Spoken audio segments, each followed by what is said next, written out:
From John Tusa. The time now is just after 6:45. Good evening, and today's main news is of London's salute to the Falklands Task Force. More than 1,200 men representing all three services were cheered through the streets of the city. Among those taking the official salute was the Prime Minister. About 250,000 people lined the mile-long route, singing along with the bands. The other headlines: mortgage rates on their way down. They could drop 2% next month. And full ahead for cable television in Britain with minimal safeguards. Now those and other stories in detail with subtitles. More than 1,200 of the servicemen from the Falklands have been taking part in a parade in the City of London. 300,000 people turned out to watch the tribute, which was seen as a national salute to the task force. There was tight security with anti-terrorist police and explosives experts on duty. Afterwards, many of the soldiers were entertained to lunch at the Guildhall by the Lord Mayor of London. And in a speech, Mrs. Thatcher described the Falklands campaign as one of the most brilliant achievements of modern times. The building societies have had one of their best months ever, and they promise record sums to home buyers. It's also hoped their high income will mean the next cut in mortgage rates will be by as much as 2%. Shipyard workers in the Polish port of Gdansk have gone on strike for the second day running.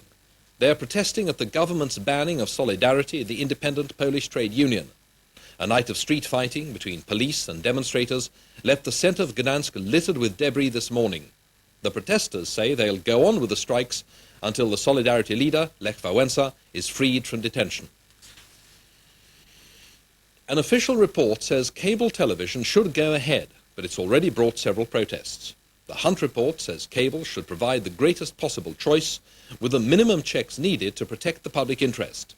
Adult or X material could go on a special channel controlled in the home by an electronic lock.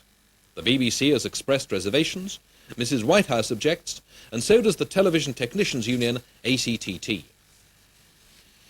The SDP's new president, Mrs. Shirley Williams, has attacked the government over its record on unemployment. At the party conference in Cardiff, she said there would be no victory parade for what she called the jobless generation.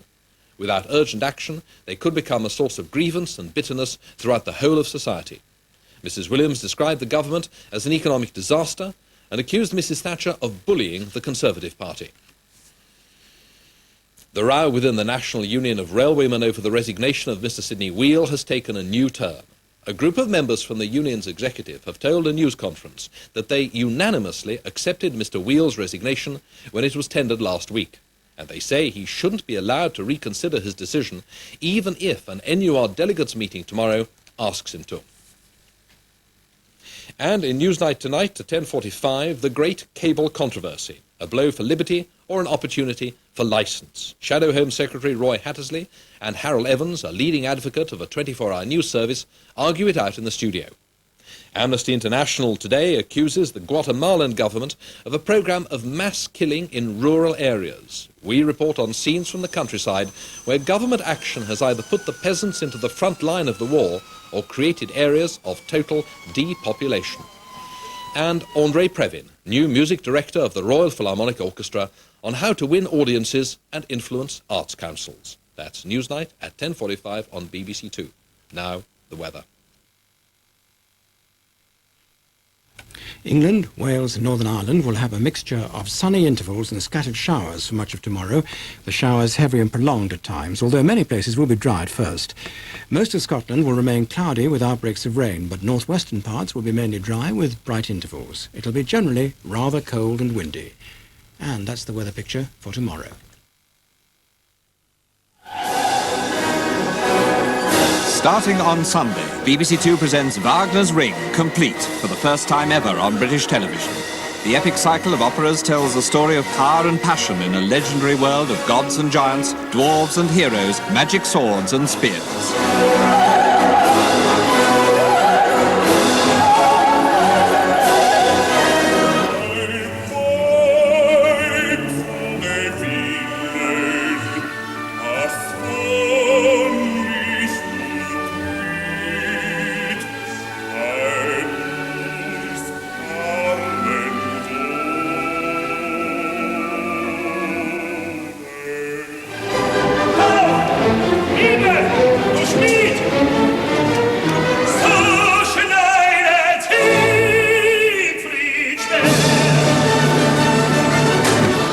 unique opportunity for opera lovers, this production of The Ring from Wagner's own opera theatre at Bayreuth will be shown on successive Sunday evenings, starting this Sunday at 7:35 on BBC2.